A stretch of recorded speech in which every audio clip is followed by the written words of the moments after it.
Olá amigos, boa tarde, Joel Câmara, falando aqui de New York City. Eu estou nesse momento no Parque Sakura, aqui a cerca de 500 metros aqui à esquerda do Hudson River, pela rua 123, final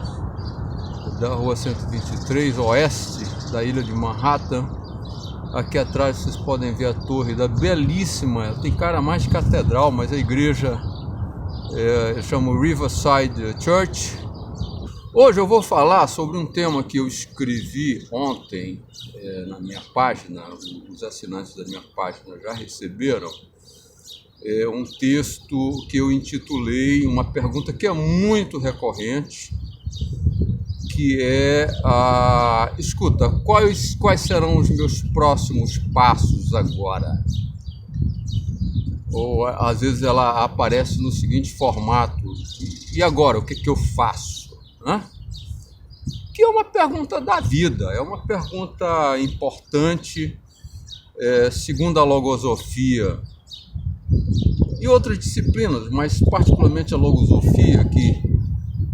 olha a vida muito dividida em setênios, os diversos setênios, diz para nós que nas passagens dos setênios, normalmente a gente tem essa, em face da transição, da mudança, de setênio, o ser humano passa naturalmente por esse momento assim, de um certo chacoalhar em busca de adequação, de ajustes a fazer, porque cada setênio tem as suas particulares expectativas, que a vida está a esperar por nós. E eu vou falar hoje mais desse setênio, que também para a logosofia é o mais marcante sobre determinados aspectos que eu vou abordar agora, que esse final do sexto setênio, quando você entra aí pelos anos 40 e particularmente chega na idade de 42 anos. Duas particularidades desse setênio. A primeira particularidade é que quando você chega aos 40, você percebe, talvez pela primeira vez, que o vigor físico que você tinha já não é o mesmo. Já não é o mesmo. Você começa a receber alguns sinais do corpo, da biologia, do corpo, que te indicam que efetivamente o teu vigor já não é mais aquele de 20 anos, quando você começou aí, particularmente a sua vida adulta. O que nos faz, pela primeira vez na vida, isso é muito marcante para muitos, às vezes até muito forte para alguns, que, olha, nós temos um prazo de validade, A nossa passagem aqui, ela tem um prazo de validade, ela não é infinita, E aí, naquele momento, você passa ou pelo menos tem a chance, porque esse é o que é o grande detalhe, você passa a ter a chance de olhar a vida de uma maneira muito mais holística, Quer dizer, aí começam a surgir perguntas do tipo: escuta, o que realmente importa? O que realmente é essencial? O que é mais essencial? O que é mais importante, Então, esse é um aspecto da biologia humana que nos faz ficar confrontados e ter a chance de fazer essa reflexão. Um outro aspecto também, que é mais do lado social, sobretudo na seara do trabalho, que é o seguinte: tem algumas sutilezas aí, várias, mas eu vou trazer particularmente duas, porque elas são muito presentes, Eu já vi isso de perto, tenho visto, tenho experienciei eu propriamente, todos nós experienciamos, mas agora nessa nova carreira eu tenho olhado isso, tenho percebido, tenho testemunhado mais de perto, que é o seguinte, olha, aos 42 anos, aí pelos 40, primeiro você, que é uma das componentes que eu vou trazer, você eventualmente se depara com uma realidade que não é exatamente aquela que você sonhou nos primeiros tempos em relação àquele trabalho ou àquela empresa, né? Quer dizer, aquilo que você sonhou, você olha assim, escuta, não, é ilusão. Não é exatamente isso que eu imaginava. E por uma série de razões aí, que a gente poderia passar aí um tempão falando sobre isso, que não é o caso, você efetivamente diz, olha, não é exatamente isso que eu imaginava, e eu acho que é um momento que eu posso pensar em fazer outra coisa. E esse processo, ele normalmente é muito libertador, né? Quer dizer, você quando decide se apoderar disso, ele é muito libertador e muito positivo, isso te traz muita força. Uma outra forma que isso se apresenta, e normalmente é muito dolorosa, para algumas pessoas é muito dolorosa, eu já vi esse filme várias vezes, em função da resistência em aceitar a realidade, é que a realidade começa a te dar sinais inequívocos de que aquilo que você imaginava, esperava e sonhava não vai acontecer. Às vezes até você recebe. Normalmente isso fica meio... As pessoas não têm muita coragem no mundo corporativo de dizer isso claramente, usam subterfúgio, mas alguns falam claramente isso. Eu, pelo menos, falava isso claramente quando era o caso. E, olha, sabe, não é isso, não dá para chegar lá. E você recebe notícias, sinais inequívocos de que é isso, mas você resiste. E esse processo de resistir, às vezes o sujeito fica resistindo por muito tempo, é que causa o sofrimento, né? Então, esses dois aspectos aí que eu queria trazer inicialmente,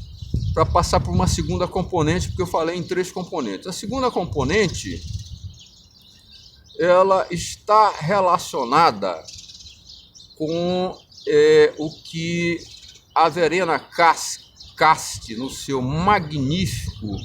livro chamado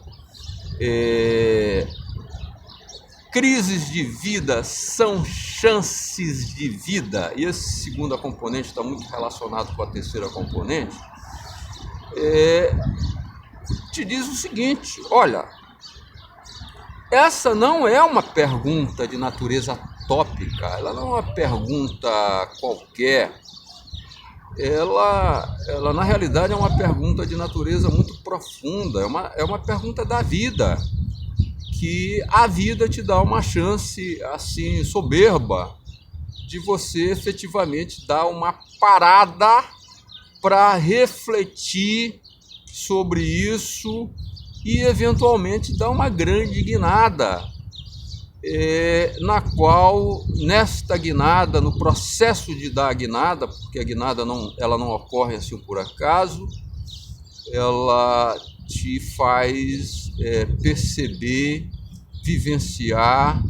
e sentir a vida com um outro significado e um outro sentido. A primeira vez que eu me deparei com isso, não a primeira vez exatamente, mas na verdade eu quero dizer a primeira vez em que eu senti isso de maneira muito mais contundente, foi no ano 2000, quando eu tive um acidente sério o suficiente para me colocar entre cama e cadeira de rodas por 3 meses. E foi um tempo que eu percebi que aquilo foi um presente da natureza, um presente da providência, para que eu efetivamente tivesse uma chance para fazer o que eu fiz, que foi ler muito. Foi o período de 3 meses da maior densidade de leituras que eu já fiz na minha vida, para refletir bastante e também para escrever. Inclusive foi lá que eu escrevi o que eu chamei de plano para a segunda metade da minha vida, que é um capítulo do primeiro livro que escrevi, o Conduzindo a Própria Mudança, que foi lançado 12 anos depois, em 2012, né? E que tem lá um capítulo exatamente com esse título, né? Plano para a segunda metade da minha vida, que começa com a seguinte epígrafe do Dante, que diz, deixa-me ver se eu lembro exatamente com as palavras que estão lá, porque é um texto assim pelo menos eu senti muita força, muita energia, tinha tudo a ver com o que eu vivenciava há 18 anos atrás, que diz assim: no meio do caminho da jornada da minha vida, vi-me num bosque escuro, onde o caminho reto estava perdido. Caramba, até hoje eu sinto uma vibração de natureza diferente, que eu pressenti, eu senti e resolvi encarar que aquele era um momento muito importante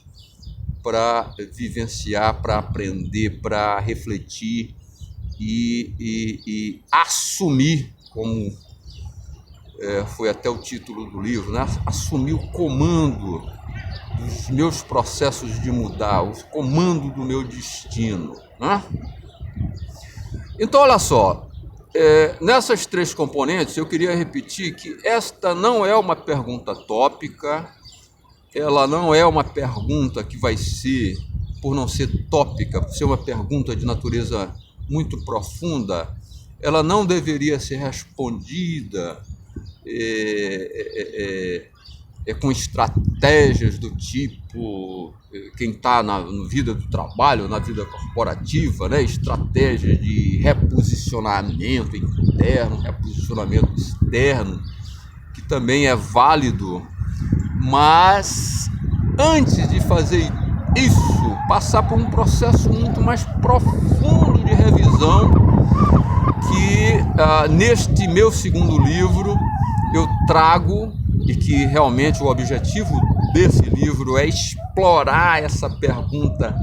em todas as suas frentes, com riqueza de detalhes, e graças a Deus eu me dediquei e consegui construir um amálgama que reúne tradição filosófica milenar com tudo que eu aprendi da psicologia e continuo aprendendo até hoje. Estou aqui em Nova York, como já falei em outros vídeos, estudando psicologia positiva, e também numa terceira componente, que é a minha experiência sistêmica, prática, né, pragmática da vivência no comando de organizações aí em grandes corporações, que me fizeram reunir todo esse conjunto de conhecimentos para buscar responder essa pergunta, que no livro está detalhada a resposta, com um encaminhamento que eu considero apreciável para quem quiser ler o livro. Mas antes de encerrar, eu queria só trazer uma fórmula que está na segunda parte do livro, que eu chamo de sistêmico prática, né? Que exatamente reúne essas três componentes aí da tradição filosófica, da psicologia e do sistêmico, né? Pensamento sistêmico, que é destino, vontade, comprometimento, trajetória, ação e destino, que deve começar primeiro por identificar quais são os seus valores, a bússola de orientação que cada um de nós traz consigo, e a partir dessa bússola desenhar um caminho, um rumo, uma direção norte, que eu chamo de trajetória, a partir do qual nasce o que eu chamo de senso de trajetória, que passa a nos dirigir o caminho, nos dirigir a vida, nos mostrar a direção a seguir. Eu já devo ter comentado, por exemplo, eu estou aqui em Nova York, seguindo como que esse faro, né, daquilo que eu devo fazer quando eu disse, olha, esse é o momento de realizar esse sonho, porque além disso eu estou realizando um sonho estando aqui nessa grande metrópole. Então, amigas que estão me ouvindo aqui, vocês sempre encontrarão aí nos vídeos que eu tenho apresentado um link em que você vai ter a chance de se cadastrar na minha página, e ao se cadastrar você automaticamente já pode fazer o download gratuito do meu livro, é o que você realmente quer para a sua vida, e passa a receber também toda semana, e eu sou muito disciplinado com isso, todos os sábados, às vezes eu mando no final das sextas-feiras textos bastante detalhados, normalmente sobre essa conversa que eu trago aqui para vídeo. Então, espero vê-los em outras ocasiões, mando meu grande abraço aqui para o Brasil e, porventura, alguns amigos de Portugal que estejam me ouvindo. Grande abraço, com desejo aí de um excelente final de domingo e uma excelente semana para todos aí. Até a vista, até a semana que vem.